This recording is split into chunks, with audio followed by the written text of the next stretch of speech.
Lesson 10 Chess Tactics, Learning to Pin and Skewer. Part 1, Wing Chess Tactics, Learning to Pin. Concepts, what is a pin and which pieces can make the pin? The difference between an absolute and relative pin. How to win the pin piece. Introducing the pin, what is a pin, who can make the pin, and why are pins good? The c6 knight is pinned to the king, and the g3, bishop to the queen. When a piece cannot move because it is in the way or blocking a more valuable teammate from being captured by an enemy piece, that piece is pinned.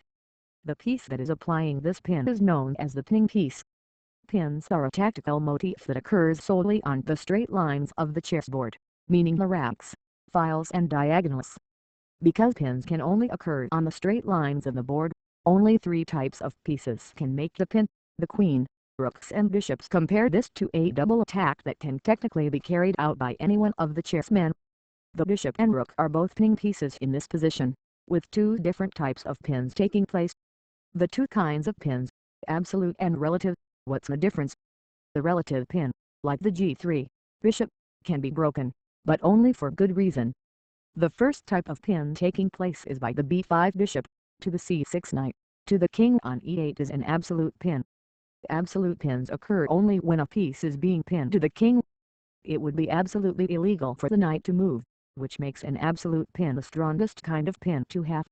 The second type of pin from our first diagram is known as a relative pin. The bishop on g3 is pinned because it would never consider moving if it meant the queen on g8 would be captured. However, we have added the white king on c1 here to display that if the g3 bishop was able to move for something more important than the queen on g8, in this case, a check to the king, then the bishop could move. Copyright Chesskit.com, page 1 of 9. Lesson 10. Ganging up on the pinned piece. Absolute, the key to winning pin pieces. Look to gang up on pin pieces. Now that we understand the different types of pins, let's talk about what makes the pin successful. The pinned piece is, well, pinned. It can't move, especially absolutely pinned pieces, and it would be bad to move most relatively pinned pieces as well. So don't ever take the pinned piece without first considering how to bring more pieces to attack it. Here the bishop on d4 is pinning the rook on d6. White could easily capture it and be happy with that trade. But is there another way to gang up on the pinned rook? 1e5 attacks the rook a second time and therefore wins material after k6 to xd6. Not to bxd6 after f6, drawing. Ganging up on the pinned piece. Relative, the key to winning pin pieces. Black played 1e4, attacking the pinned f3 knight and winning it. Here we have another simple example position designed to show how easy it can be to win the pinned piece, if you only gang up on it before capturing it. Because the easiest way to make sure you win the doggy pile is to capture with a pawn first, because they are worth the least. Our second example also sees a pawn doing the gang up work. Of course you can also gang up on pinned pieces with other pieces.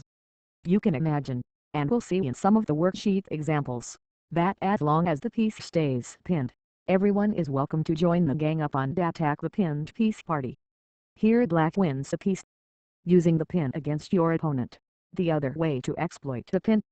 The b2 bishop may be far away, but it serves a mighty purpose here. The other major negative point of having pinned pieces is that they can't really defend their teammates.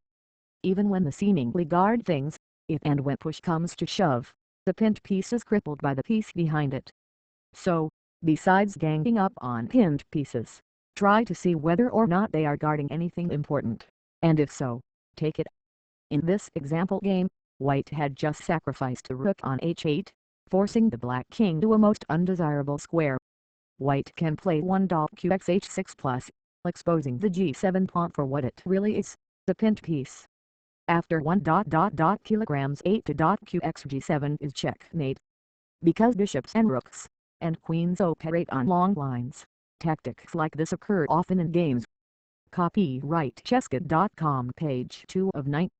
Lesson 10 Chess Tactics, Learning to Pin and Skewer. Part 2, Breaking the Pin. Concepts, the problem with a relative pin. Learning to break the pin. Because it isn't necessarily illegal to move a relatively pinned piece even if it's pinned to the queen, one should always be wary of a pin on the enemy piece turning into a tactic for the opponent. The broken pin instantly becomes a discovered attack. Lesson 11 for the opponent. Breaking the pin. The problem with a relative pin. White to play and win. Here we see a classic example of a broken relative pin from the Smith-Morra Gambit, an opening variation in the Sicilian defense. In this example, Black has just played the move 6.bg4, which is a common blunder. Though it pins the knight on f3, the bishop lacks protection, and the results of this are devastating.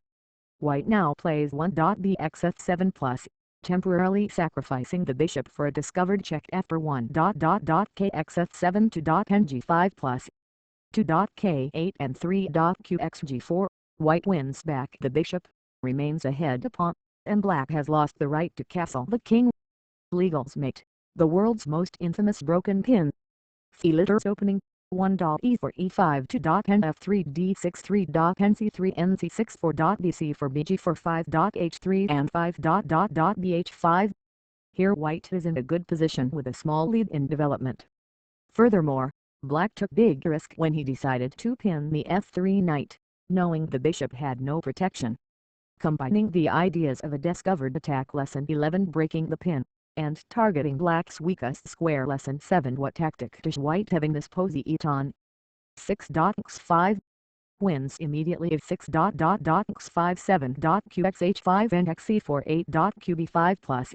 White wins back the material and remains ahead by a pawn with a huge lead in development. 6.bxd1 7.bxf7 plus k7 8.nd5 checkmate.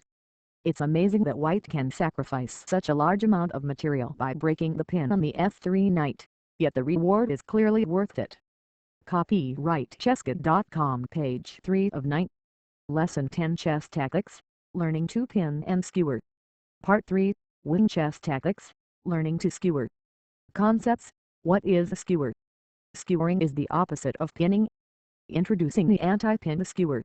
This is not a practical position, of course, but it is designed to display the skewer in action. The skewer is the opposite of a pin, and in many ways a much more forceful tactic. With a pin, the lesser value piece is in front, shielding the more valuable piece from capture. The piece doesn't want to move because of this, but it usually takes more attackers to exploit and possibly win the pinned piece. With a skewer, however, the better piece is the one being attacked, and so it must either sacrifice itself or move aside, allowing an undefended or at least valued teammate to be captured. In our diagrammed example, the bishop on a4 is skewering the queen and rook, which works because the bishop would be happy to capture the rook even at the cost of losing itself, while the rook on g1 is skewering the king and knight along the g-file. More introductions. The skewer in action and making good things happen. This famous skewer is a common tactical pattern. Like the pin, the skewer is a straight lines tactic only being possible along ranks, files and diagonals, and so it is only executed by the queen, rooks and bishops. The skewer happens most often in open board positions like our example here, and is most effective when the opponent's pieces are loose undefended. Here Black recognized the chance for a skewer tactic due to the awkward position of the white rook on a2. Black played 1.rxc4, forcing to qxc4 and then to bb5, skewering the queen and rook and coming out ahead a minor piece at the end of the combination. Copyright Chesskit.com page 4 of 9. Lesson 10. The backdoor skewer, an infamous rook-ending tactic. White skewers via the back door on h7. Think of a backyard barbecue every time you think of a skewer. Skewers are used to cut through multiple pieces of meat and vegetables for a tasty grilled treat. The skewer tactic cuts through enemy pieces in a similar fashion. Our next tasty skewer comes at the expense of the black king and rook. This common tactical idea occurs as the climax of many rook-ending puzzles. We have jumped to the end of the position to display the trick clearly. White plays 1.rh8, freeing the a8 square and threatening to queen the pawn. Black must capture a7 to avoid this, and White wins with 2.rh7+, skewering the king and rook. More famous endgame skewers. The double promotion queen skewer. Whenever the king is lined up on the same file or diagonal as your passed pawn, watch out. Though the full combination is slightly more complex, you may recognize this tactic from the movie Searching for Bobby Fischer. The end result of this puzzle is right up our alley. Both sides are going to promote their pawns, but the white player gets the upper hand in the end by queening with check, instantly skewering the king and queen along the longest diagonal of the board, the h1a8 diagonal. 1.a6h2 2.a7h1 equals queen 3.aa equals queen plus black king moves anywhere, 4.qxh1, win. Note that the moves were all forced because black tried to avoid this skewer by moving the king in advance. White's promoted queen would prevent black from doing the same by guarding h1 along the diagonal. Watch out for this idea in your games. Skewering to a square rather than a piece. Another common way to skewer. Skewer pieces to weaknesses. It works. Hopefully the concept of skewering pieces to other pieces has been made clear with our examples. You can also skewer pieces to important squares, such as a threat of checkmate. Our final example reveals exactly that. There may be several types of important squares worth a skewer, but a back-rank checkmate threat has to be right at the top of the list. Here black plays 1. Road 8, skewering the queen on d6 and the d1 square. White's queen has no way of retreat that successfully guards the back rank, and must settle onto qc5 road 1 plus 3.qg1 rxg1, where black's material advantage is enough to win the game. Copyright Chesskit.com, page 5 of 9. Lesson 10, Chess Tactics, Learning to Pin and Skewer. Instructor's Guide. Pins are arguably the most common tactical theme in the game of chess. Though the other tactical patterns discussed in this section, lessons 9, 12, all occur with frequency, a pin often takes place early in the game, in many of the most common openings. Teaching your students to recognize pins and, most importantly, the concept of how to exploit the pinned piece, learning not to just quickly trade but instead to gang up on the pinned piece, is critical. The concept of breaking the pin is a tricky one because you don't want your students constantly looking for ways to sacrifice their queen for a discovered attack by the knight, yet at the same time you want your students aware that a relative pin should not be taken for granted.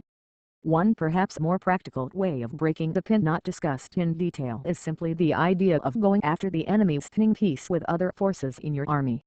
Attack a pinning bishop with a pawn, chase away a pinning rook by attacking it, etc.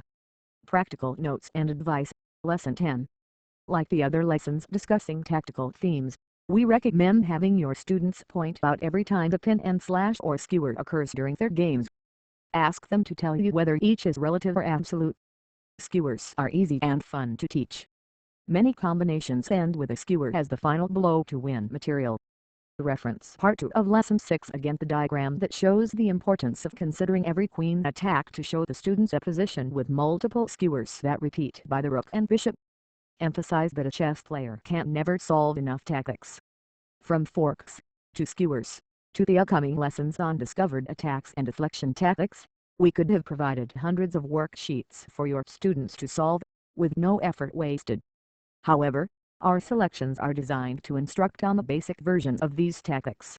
As coaches ourselves, we strongly recommend having a decent-sized library of tactics books and puzzle-solving exercises on hand for your students to further explore the themes listed in our curriculum, as well as the many other more advanced tactical patterns in chess. Copyright Chesskit.com, page 6 of 9. Lesson 10, Pin M and Skewer M. In the following diagrams there is a chance for white to either pin or skewer black. Circle the piece that can do the tactic, then circle which type of tactic it is beneath each diagram. Circle the correct answer, pin, or skewer. Circle the correct answer, pin, or skewer. Circle the correct answer, pin, or skewer. Circle the correct answer, pin, or skewer. Copyright Chesskit.com, page 7 of 9.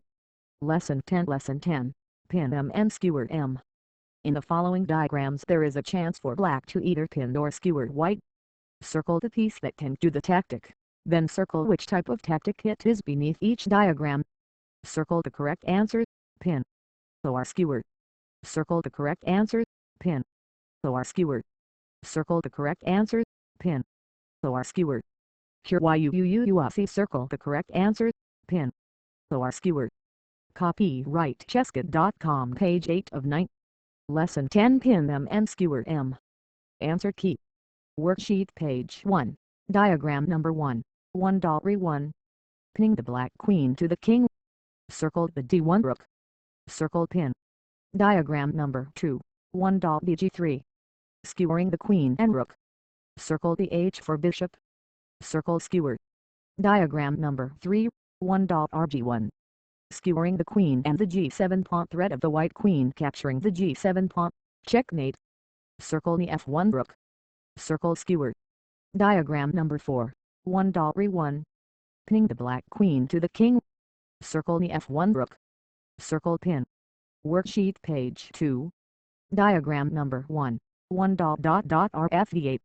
Or 1. rcd8. Skewering the queen and rook on d1. Capturing on d1 will also lead to immediate back rank checkmate. Circle either black rook. Circle skewer. Diagram number 2, 1. qa2 plus. Skewering the king and queen. Circle the queen. Circle skewer. Diagram number 3, 1. rotate. Skewering the queen and the d1 rook. Capturing on d1 will also lead to immediate checkmate. Note, this tactic also uses the pin. White's d3 queen is pinned along the b1 h7 diagonal by black's queen, which makes 1. rotate possible. Circle e8, rook.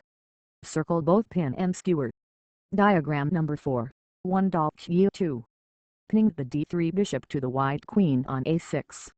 Note, this is a double pin tactic. The d3 bishop is pinned along two diagonals, the b1 h7 diagonal and the f1 a6 diagonal. Circle the black queen. Circle pin. Copyright Chesskit.com, page 9 of 9.